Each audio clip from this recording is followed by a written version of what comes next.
नमस्कार. भाविक भक्तिमय या यूट्यूब चॅनलमध्ये आपले स्वागत आहे. आता आपण पाहणार आहात तुळशीचे आध्यात्मिक महत्त्व.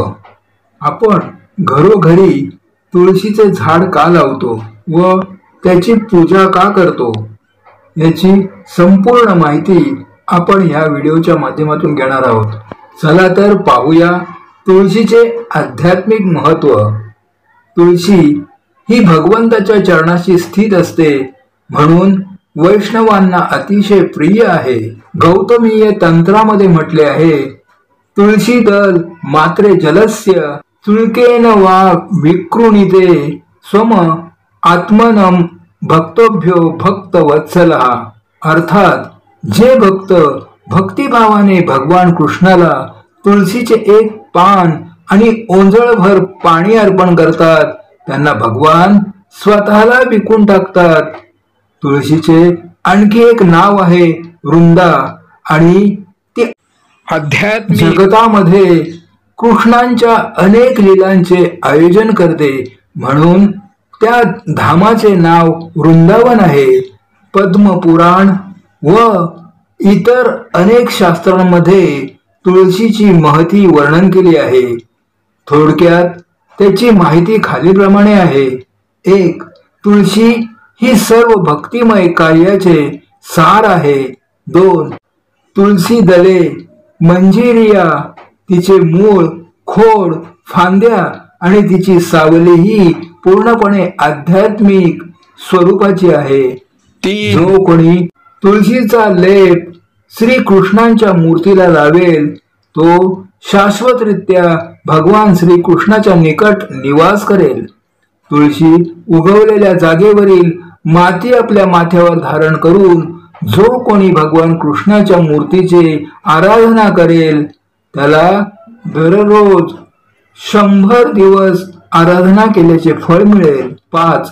जो कोणी श्रीकृष्णाला तुळशी मंजिरी अर्पण करतो त्याला सर्व प्रकारची फुले अर्पण करण्याचा लाभ मिळतो आणि तो भगवंताच्या शाश्वत धामात प्रवेश करतो. 6. तुळशीचे झाड असलेल्या घराजवळ किंवा बागेजवळ एखादा तिचे दर्शन घेईल किंवा नुसते जवळून गेला तरी त्याच्या सर्व प्रकारच्या पापापासून त्याला मुक्ती मिळेल. 7. तुळशी असलेल्या घरात, शहरात किंवा वनात श्रीकृष्ण अत्यंत प्रसन्नतेने निवास करतात. 8. तुळशी असलेले घर कधीच आपत्तीग्रस्त होत नाही आणि ते तीर्थस्थळाहूनही अधिक पवित्र बनते. 9. तुळशीचा सुगंध घेणारा त्वरित शुद्ध बनतो. 10. तुळशी उगवलेल्या मातीजवळ श्रीकृष्ण तसेच सर्व देवदेवता निवास करतात. 11. तुळशी दलाशिवाय श्रीकृष्ण फुले, स्वादिष्ट पदार्थांचा नैवेद्य, चंदनलेप या सर्व पदार्थाचा स्वीकार करीत नाहीत. 12. दररोज तुळशी दलांनी श्रीकृष्णाची आराधना करणाऱ्या भक्तास अनेक प्रकारचे यज्ञ, दान, तप इत्यादींचे फळ प्राप्त होते. वास्तविक त्याला कोणत्याही इतर धार्मिक क्रिया करण्याची आवश्यकता नसते कारण त्याने सर्व शास्त्रांचे सार तुळशीची सेवा आहे हे जाणले असते. 13. भगवान श्रीकृष्णाला अर्पण केलेल्या तुळशीचा जो कोणी भक्तिभावाने स्वीकार करतो अथवा आपल्या मस्तकावर धारण करतो त्याला भगवान श्रीकृष्णाचे शाश्वत धाम प्राप्त होते. 14. कलियुगात जो कोणी तुळशीची आराधना करतो, तिचे स्मरण करत तिच्या रोपाची लागवड करतो, तिची निगराणी करतो आणि तिच्या समोर कीर्तन करतो, जप करतो, तो सर्व प्रकारच्या पापातून मुक्त होऊन त्याला भगवान श्रीकृष्णांचे पवित्र धाम प्राप्त होते. 15. जो कोणी तुळशी दलासह भगवान श्रीकृष्णांची आराधना करतो तो आपल्या पूर्वजांना जन्म मृत्यूच्या चक्रातून मुक्त करतो. 16. जो कोण तुळशीच्या महतीचे स्मरण करतो, त्याचे इतरांना वर्णन करतो त्याला पुन्हा या भौतिक जगात जन्म घ्यावा लागत नाही.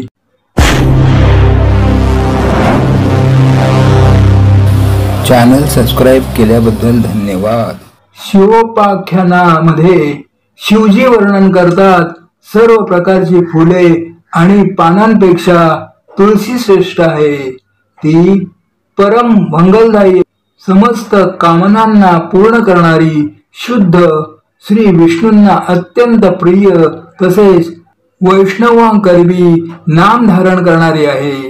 ती संपूर्ण लोकात श्रेष्ठ, शुभ तथा भोग आणि मोक्ष प्रदान करणारी आहे.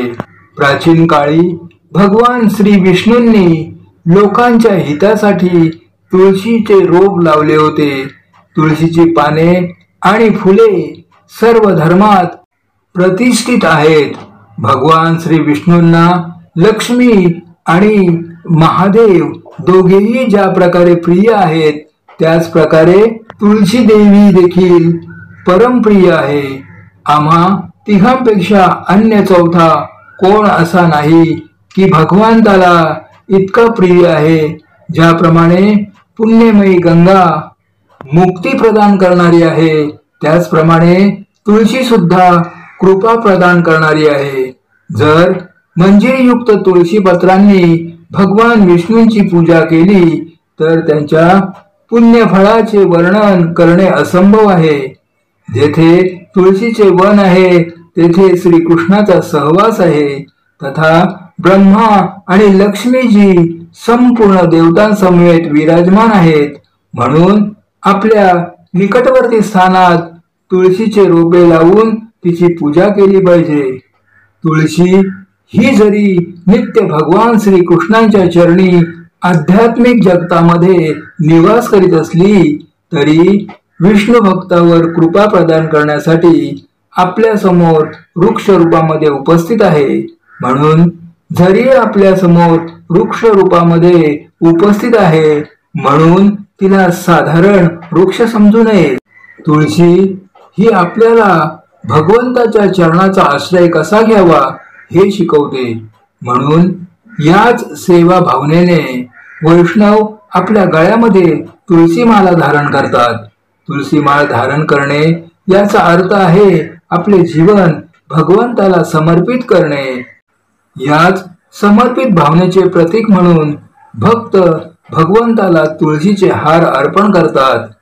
तिची तुलना कशाशीही होऊ शकत नाही, म्हणून तिचे नाव तुळशी आहे. संत तुकाराम महाराजांना सुद्धा तुळशी हार गळ्यामध्ये परिधान केलेल्या विठ्ठलाचे सुंदर रूप निरंतर पाहत राहावे असे वाटते. तुळशी हार गळा कासे पितांबर आवडे निरंतर हेची ध्यान. आणखी एका अभंगात ते म्हणतात, कर कटेवरी तुळशीच्या माळा ऐसे रूप डोळा दावी हरी. अर्थात हे हरी, कमरेवर हात आहेत व गळ्यात तुळशी माळा आहेत असे रूप मला दाखवा. तुकाराम महाराज स्वतःही गळ्यामध्ये तुळशी माळा धारण करायचे. तुळशी माळा गळ्यामध्ये धारण करणे याचा अर्थ पवित्र व पापरहित जीवन भगवंताचा सेवक म्हणून जगणे. असे जीवन जगण्यासाठी तुकाराम महाराजांनी त्या काळी छत्रपती शिवाजी महाराजांना सुद्धा प्रेरणा दिली होती. एका अभंग रूपात लिहिलेल्या पत्रामध्ये ते म्हणतात, आम्ही देणे सुखी म्हणा विठ्ठल विठ्ठल मुखी. तुमचे येर वित्त धन ते मज मृत्तिके समान. कंठी मिरवा तुळशी व्रत करा एकादशी. म्हणावा विठोबाचे दास तुका म्हणे मज हे आस. अर्थात जर तुम्ही विठ्ठल विठ्ठल नाम घ्याल तर आम्ही सुखी होऊ. बाकीची तुमची धनसंपत्ती मला मातीमोल वाटते. तुम्ही गळ्यात तुळशी माळा घाला आणि एकादशी व्रताचे पालन करा. तुम्ही स्वतःला हरीचे दास म्हणून घ्या याची मला आशा आहे.